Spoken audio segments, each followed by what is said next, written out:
All right, guys, I'm going to tell you about the time that I went to Teen Challenge. Teen Challenge is not what it sounds like. It's not for teenagers. I guess, like, if you were 18, maybe I guess you could go there, but Teen Challenge is a Christian rehab for adults, I guess 18 and over, but it's usually like middle-aged guys. I mean, I've seen guys as old as 60 years old in there, so it's not made for teens, but it's called Teen Challenge. I think maybe initially it was made for teens. I don't know. The Teen Challenge was started by the person who wrote the book, The Cross and the Switchblade. I forget his name, but he opened up a Christian rehab for drug addicts, and a lot of people have gotten through the program and successfully graduated and gone on to be evangelists and mighty men of God. But that wasn't the case for me.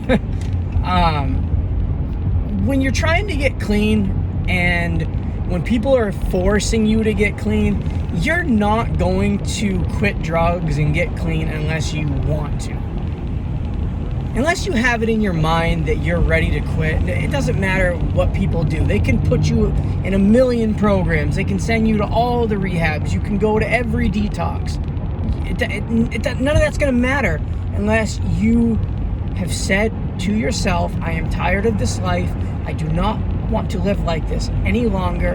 I'm ready to move forward. Unless you've said that, you're not going to get clean. So I am high as a kite, okay? And when I say high as a kite, fentanyl had just hit Portland, Maine. People didn't even know it was fentanyl. They just thought it was good dope. So fentanyl had just hit the city, and people's bodies react differently to fentanyl. When I do fentanyl, I get bursts of energy. I become a social butterfly. I'm the life of the party. I'm cracking jokes. I'm a talented musician. I'm also doing magic tricks. I am the man when I'm on fentanyl, right? For a very brief period until it wears off, then you got to do more, and then you start robbing, your mother to get more. But so I am downtown Portland, Maine, just having a blast with my friends. I shouldn't call them friends. They're just people that go to the same dealer as I do, and we just travel. Or just like traveling junkies. Like wherever the dealer goes, that's where we go. If the dealer is at 58 High Street, then we're at 67 High Street. If the dealer is on Congress Street, then we're at the house right next to the dealer, or squatting, like living in the basement, hoping we don't get caught, and like let's say that the dealer is on Congress Street, 72 Congress Street, and there's a junkie that lives at 85 Congress Street. Well, we all try to be as close as we can, so we want to be hanging out at this apartment, and I'll get into that. But so I'm downtown Portland, Maine. I'm a mess. I'm just running amok. There's a needle exchange. I am a frequent flyer at the needle exchange. I'm going there every single day. I'm getting my supplies. I got my little brown bag. I got my tins. I got my ties. I got my breakdown powder. I got longs. I got shorts. Okay, like I got long sleeve shirts so nobody can see my track marks. I got blood all over my shirt from missing. I got abscess from missing. I got a hospital bracelet on from overdosing, right? Like, I'm just a complete and total mess, okay? So I'm down there, and keep in mind, like, I'm still very, like, even though I'm a straight addict, like, I don't want to be an addict, but I'm depressed, and I don't like myself. I don't like reality, and so I use drugs to escape. And when you start doing it, you become so dependent on it. It's just like, if you wanted to quit, it's almost impossible. You need some serious help when you're addicted to fentanyl. So let me get back to it. So I'm downtown Portland, Maine, and these evangelists come up and they start sharing the word of God with people. Do you know Jesus? Yes, I love Jesus. Yes, I believe in God. Okay, well, what's going on? And I tell them, I'm just having a hard time. I'm a Christian, but I do want to get clean, which I did want to get clean, but did I want to do what it took to get clean? I wanted to get clean, but I wasn't ready to make the steps forward. Kind of. So these people, it was a husband and wife. They take a liking to me, and what did they do? So they got my number, and they said, "Can we contact you tomorrow? We want to help." Yeah. So I give them my number, and I'm not lying to these people. Like I'm being genuine. And so they contact me the next day, and they said, "Hey, would you think about going to Teen Challenge?" I said, "What is Teen Challenge?" They saw it. They said, "Oh, it's a Christian rehab, or not a detox. It's like a live-in residential treatment program." So I say yes, which I did. I wanted to. And so they tried to get me in, but they wouldn't accept me because they said I had to go to a detox before they would let me go into Teen Challenge. I said, okay. So I go to Milestone Detox. I go there, and man, it's rough, right? Like, I mean, for the habit that I had, it was rough. And so what they do is, I mean, thank God, they give you Suboxone in there. So what I do, they don't give it to you right when you get in there, because if they give it to you too soon, you're gonna be hurting. So I sleep, and then like fentanyl withdrawals usually start kicking in like if you don't do a shot for a couple hours. So by the time it was like 6-7 in the morning, I'm already in full-blown withdrawals, like sweating bullets, like just ready to just completely leave detox. It's bad. And so they say, okay, you're ready for your Suboxone. So I go to the little window, and they give me the Suboxone, and man, talk about a miracle drug. Going from intense pain number 10 down to pain level of a 1, it works miracles when you're a full-blown junkie. So they give me the Suboxone, and I'm like, okay, I feel better. Here we are, we're at day 1, and so I'm like, all right, I'm ready to do this. Go to day 2, day 3, and they're giving you a taper. Like the first day they're giving you 8 milligrams. The second day they're giving you 6 milligrams. The third day they're giving you 4, and it was a 5-day. And like on the 5th day they give you like 2 milligrams, and then you're done. Keep in mind, this was like one of my first times in detox. I really don't know much about Suboxone. I don't know much about getting clean. I'm kind of just doing what they want me to do. So they give me my last day, my 2 milligrams. I wake up the next day. I feel okay, not feeling great, but like well enough, I guess. And so the evangelist people, they come and they pick me up. They bring me to lunch. They bring me shopping. They got me New Balance shoes, all brand name gear, like Jordan clothes, Nike, like really nice stuff. Probably about $1,000 worth of clothes, hygiene products, everything I needed to start a new life in Teen Challenge, basically. A brand new Bible, just a big tub of just really nice stuff.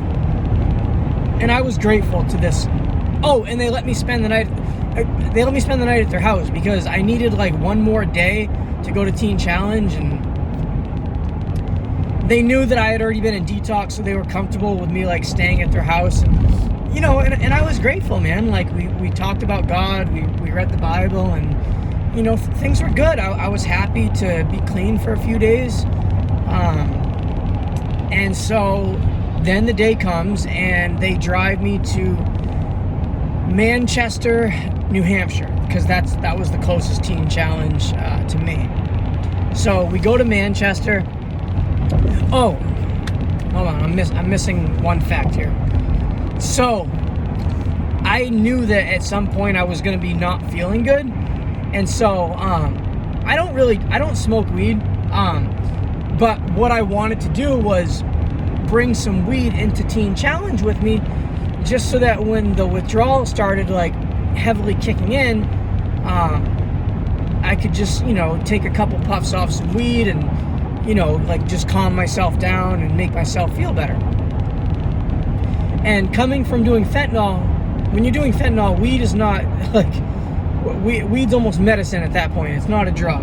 And so that's the way I looked at it. And so, but I knew they weren't. I knew Teen Challenge wasn't going to be okay with it. So I had convinced the evangelist people. I said, can you bring me to my dad's house? I need to get some things from my dad's house. And they're like, you're not going to get anything, are you? And I'm like, no, I wouldn't do that. Which I wasn't. I was just getting weed. So they bring me there. And my dad's house has a front entrance and a back entrance. So what I do is I go in the front entrance, and then I go, boom, immediately out the back entrance, and there was an older guy named Eddie who sold weed. And so I ran to Eddie's house, and I remember I had $20. Eddie gave me a really decent amount of weed for $20, and I don't smoke, so like I can just take a couple hits. So $20 worth of weed, that'll last me a month. So I get the weed, and I get some papers and a lighter, and I wrap it up, and I make like a little a slug, and I take the slug and I put it between my butt cheeks because I know they're gonna search me. And so I put it between my butt cheeks, and they bring me to Teen Challenge. So I get up to Manchester, and I've got this big pack of weed with, I had the mini Bic lighter, and so it's a pretty decent sized slug, and I knew I wasn't gonna have to fully keister it because I knew they weren't gonna be like, I knew it wasn't prison, so I knew I'd be able to, put it between my cheeks and I'd be all right. So I get there, and of course they strip search me, and they actually asked me like to turn around and and spread my cheeks, and I'm just like, I said, dude, I said, really? I said, come on. I said, what is this, prison? And they're like, all right, man, all right, it's cool, all right. The guy was actually being cool with me and like didn't make me do it, and I'm like, I didn't want you to see this big slug I got between my cheeks. So I get in, and I don't want to start trying to smoke any weed until I start feeling really bad. So what it is you got to go to praise and worship, and I like praise and worship. I like the music. They had somebody who had graduated Teen Challenge, and he comes in, and he's a musician, and he's playing songs. Good guitarist, actually. I don't remember his name, but he was a good musician, and he's given his testimony and how. Oh, and another thing that I didn't know, Teen Challenge is an 18-month program. That's a year and a half. And for the first, I think it's like the first 90 days, you cannot have any contact with family, nobody. And I was upset about that. I was like, I didn't know we can't have any contact with friends and family. So yeah, that was upsetting. So I surrendered my cell phone. I had some cash. I gave him my cash. Yeah. So we're at praise and worship, and I'm trying to sit down because I'm starting not to feel good at this point. I think this was day 1 or day 2, maybe day 1, yeah. Or no, I'm sorry, day 2, because I remember it was in the morning. So they said, we got to stand up for praise and worship. And I said, guys, I can't stand up. I said, is it okay if I just sit down? They're like, no, you have to stand up. And I'm just like, oh, man. And I stand up, and my legs are shaking violently. Like, I cannot stand up. And so the guys are praying over me and stuff. And eventually they see, like, how bad I am, and they let me sit down. But it was almost like I was in trouble. Like I was going to be punished for sitting down. That's sort of like the way I felt. And they were actually going to punish me for it. They had a meeting. They called me in the office, and like they're like, hey, you didn't stand up during praise and work, like, and so they're like, we know it's your first day, so we're going to give you a pass. But I said okay, and I let them know. I said, guys, I said I am really sick, like, I need some Suboxone. And they're just like, Suboxone? No, you don't need Suboxone. No, like, and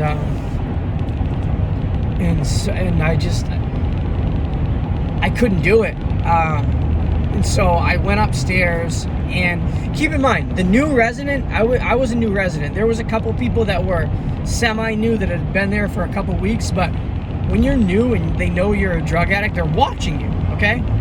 Like, really watching you, okay? So I go to the bathroom, and of course, like, I go to the bathroom, like, they don't act like they're watching me, but I know they're all, like, paying attention. What's he doing in the bathroom? So I go in the bathroom. Keep in mind, when I go in the bathroom, I gotta take this thing out. I gotta unwrap it. After I unwrap it, I have to break all the weed up. After I break the weed up, I have to... Oh, I had blunt wraps. Wait, did I? Yeah, I think I had blunt wraps. I don't know. But, so, yeah, I did have blunt wraps, yeah. So, I gotta roll this blunt, and, there was a window, so I open up the window, and I go outside, like, I go through the window, and I'm standing on this, like, balcony, and there's people down there, so I'm, like, trying not to be seen, and I could see them, they couldn't see me, and so, I'm lighting it, and I'm smoking, and I'm just, like, I knew that if I just took a couple puffs, I would be okay, but Eddie's weed also wasn't that potent, so I remember taking a few hits, and I felt better, and so I put the roach out, I wrapped up the roach, I put it between my cheeks, but man, like, I reeked of weed, and I knew that I reeked of weed, but I had to roll with it. There was nothing I could do. Like, I couldn't hide the weed. I mean, and that's what I was thinking. I was thinking, like, can I hide it, like, outside? But I was afraid that if they found it, I knew they wouldn't give it back to me. So I didn't want to risk somebody getting it, because in my head, this is what I felt like. I felt like I was so sick and I was so ill that this was my mindset, guys. Keep in mind, like, in my head, I really felt this way. I felt that if they caught me smoking weed, they were going to be okay with it, and they were going to understand how sick I was, and that I was only doing weed. I wasn't doing fentanyl. I wasn't doing anything else. It was just weed, and I felt like they would let me keep the weed and transition off of the drugs that I was on, the fentanyl and the Suboxone, and I felt like they would let me taper, okay? That is not what happened, all right? But in my delusional mind, because when you're doing fentanyl straight for... Speed check reported ahead on I-5 North. When you're doing fentanyl every day for a year, or however long I'd been doing it for, I don't remember, but it was a while. When you finally do get clean, you become very, very delusional for a few weeks. And I know this because this happened when I went to jail and had to do cold turkey in jail. I was completely delusional, like, for a while. I remember waking up off my bunk, and I had a cellmate underneath, and I remember asking him, "Hey, pass me the needle." And he's like, "What?" I said, "Dude," I said, "pass me the needle." And he's like, "What? Man, we're in jail, I don't have a needle." And I was so delusional, I thought my cellmate had a needle, and he was going to share it with me. But yeah, so yeah, in my mind, I thought that they would let me taper and smoke a little bit of weed, and I would just ask them if I could take breaks to go out and take a couple puffs just to get me through these few days. And if they would let me do that, I would commit to stay at Teen Challenge, and we could work together and get clean together, right? But they're like, "Hey," they're like, "We know you have weed. Your eyes are red. You stink like weed." The guys went up into the bathroom. They said it smelled like weed. They said, "Look," they said, "we're not going to kick you out, but we need you to give us the weed." And I said, "Look, man," I said, "I can't give you the weed." I said, "It's the only thing that's helping me at this point." I said, I'm so sick. Like, I am deathly ill here. I said, I couldn't stand up and praise and worship. I can't sleep. Like, I said, the weed is the only thing that is like giving me some sort of relief. I said, I do want to get clean. I said, but I need something. I need the weed. And they're like, man, they're like, just give us the weed, and, you know, like, God can help you get through this. And I believe that God can help me. I wasn't at that level yet where I could just like give up everything. You know, I needed some help. That's why I believe in Suboxone. I believe that Suboxone is totally okay when you go from being a fentanyl addict, man, because Suboxone does not get you high at all. Especially when you're a user. If you don't use and you're completely sober and you do some stuff, yeah, you'll get wrecked. But if you're a fentanyl user or a full-blown heroin addict and you do Suboxone, trust me, you're not getting high. You're not getting anywhere as close to high. You're actually getting like D-high. Like, you know, it's making you worse. So yeah, I had talked to my son's mother on the phone on my way up there to Manchester, and this is when we were still getting along. And she said, "Hey," she said, "if something happens, just call me and I'll come and get you." And I was hoping I wouldn't have to call her, but so a Teen Challenge. I said, "Hey, can I have my cash back?" I think I had like $50, and they didn't want to give me my cash, man. Oh, and the evangelist that had brought me there, they had written a big check out to this place too. Like, I don't know how much it was. I want to say it was $900. I'm not positive, but I think it was like $900. But yeah, they had written a check out, which obviously is non-refundable. And I pleaded with these people. I'm like, hey, can I please have my cash? Like that's all I have. And of course, they're thinking, if we give you cash, you're just going to buy drugs, so we can't give you the cash. They ended up giving it to me. I'm thinking, why did they give it to me? I think the reasoning was I was so new that they hadn't because I think they send your belongings to your family, and I think the only reason why they gave it to me was they hadn't mailed out my stuff yet because I was so new. But they ended up giving it to me. I remember just feeling so helpless and so hopeless, and knowing that Sarah was on her way, so Sarah's coming to pick me up, and just knowing like that I'm being brought back, like, to what? What am I being brought back to? I'm getting picked up to like go be homeless again, right? So it was just a bad feeling knowing like I'm giving up this opportunity, which I knew was a good opportunity, and I knew that eventually it would have been a positive thing, but I was so sick, man, I couldn't do it. So just knowing that I'm going back to Portland, Maine to be a drug addict again, like, you know, like, what else is there? What am I going to go back there and like get a job? Like, you know what I mean? I'm an addict. The only thing I'm thinking about is I need to go and see the dealer ASAP. I need to get to the needle exchange ASAP. I need to get a rig. I need to put it in the tin. I need to mix it up. I need to heat it. I need to put it in. I need to squeeze it in my vein. I need to get it in me as fast as humanly possible.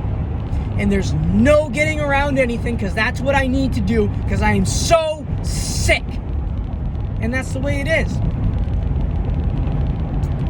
Thank God it's not like that anymore. Praise God that I have been pulled out of addiction. But yeah, man, hope you guys enjoyed the story. Palabra.